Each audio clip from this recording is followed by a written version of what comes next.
Big boss വീട്ടില് ഇന്ന് രാവിലെ എന്റെ പൊന്നെ അത് കണ്ടോണ്ടിരുന്നിട്ട് ആ ലൈവ് കണ്ടോണ്ടിരുന്ന ചായ കുടിച്ച് എന്റെ നെറുകന്തലേ കയറി. വൻ കോമഡി. രാവിലെ തന്നെ അനീഷിന് നന്നായിട്ട് അറിയാം, അതായത് ക്യാപ്റ്റനായ അനീഷിന് നന്നായിട്ട് അറിയാം എങ്ങനെ ആൾക്കാരെ എഴുന്നേറ്റ് വരുമ്പോൾ ഇറിറ്റേറ്റ് ചെയ്യണമെന്ന്. പുതിയ നിയമം കൊണ്ടുവന്നേക്കുന്ന സുപ്രഭാതം എന്ന് പറയണമെന്നും പറഞ്ഞ് പുള്ളിക്കാരൻ ഒരു നിയമം പറഞ്ഞേക്കാണ്.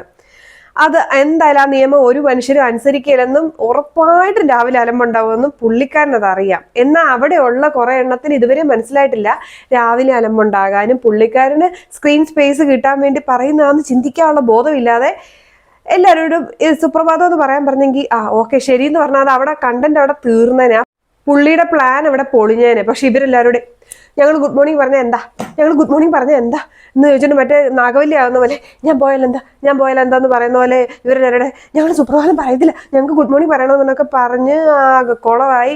അപ്പൊ ക്യാപ്റ്റൻ അനീഷ് അപ്പൊ ഉള്ളിന്റെ ഉള്ളിൽ സന്തോഷിക്കുക, എന്റെ പ്ലാൻ എല്ലാം വർക്കാവുന്നുണ്ടെന്ന്.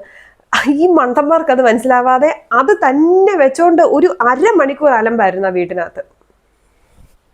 ശരിക്കുമുള്ള പ്ലെയർ ഇപ്പൊ ആരാന്ന് എനിക്ക് തോന്നുന്നറിയോ? അനീഷ. ഒരു ഔട്ട്സൈഡർ ആയിട്ട് ഇത്രയും ദിവസം കൊണ്ട് പുള്ളിക്കാരന് കിട്ടുന്ന സ്ക്രീൻ സ്പേസ് വേറെ ആർക്കും അവിടെ കിട്ടുന്നില്ല.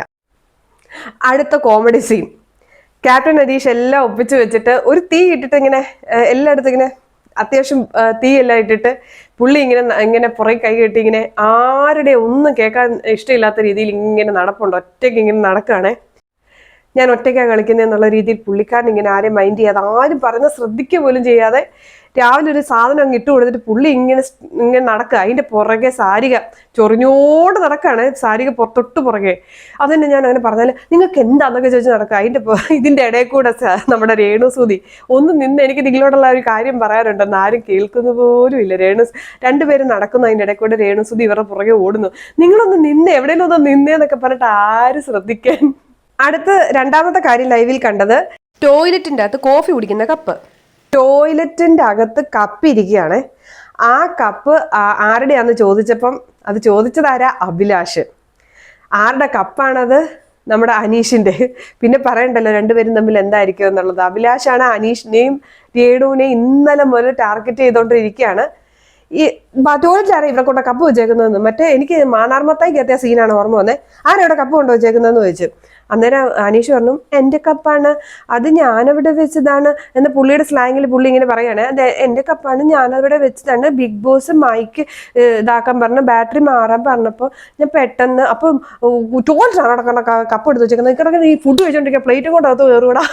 മറ്റേ മുകേഷ് വന്ന് സായികുമാറിനോട് ചോദിക്കുന്ന പോലത്തെ ഒരു ചോദ്യം.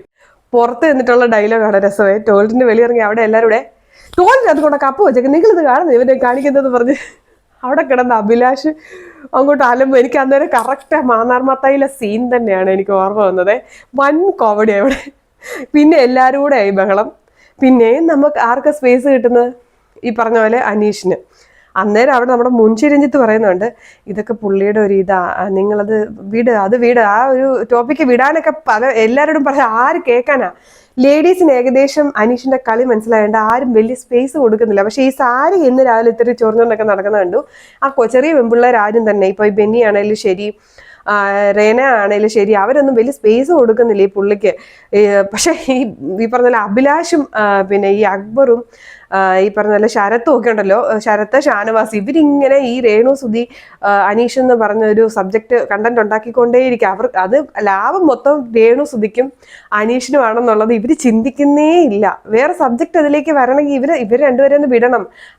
ഒരു 2-3 ദിവസം ഈ രേണുവിനെ അനീഷിനെ ഒന്ന് വിട്ടാൽ തീരുന്ന വിഷയമുള്ളൂ. രേണു പിന്നെ കണ്ടന്റ് ഉണ്ടാക്കുന്നതാണോ രേണുവിന്റെ മണ്ടയ്ക്ക് എല്ലാവരും വന്ന് കയറുന്നതാണോ എന്നും അറിയത്തില്ല. രേണു എന്ത് ചെയ്താലും അവിടെ ഇപ്പൊ ഭയങ്കര വിഷയമാണ്. പക്ഷെ അനീഷ് ക്രിയേറ്റ് ചെയ്യുന്ന കണ്ടന്റ് ആണ്, അതിന് എല്ലാവരും തല വെച്ച് കൊടുക്കുന്നുണ്ട്. എന്തായാലും രാവിലത്തെ അപ്ഡേറ്റ് ഇത്രയേ ഉള്ളൂ. ഉച്ചയ്ക്ക് വലിയ സംഭവങ്ങളൊക്കെ ഉണ്ടായാലും ഒരു 1 മണിയൊക്കെ ആകുമ്പോഴത്തേനും ഞാൻ വീഡിയോ ഇടാം.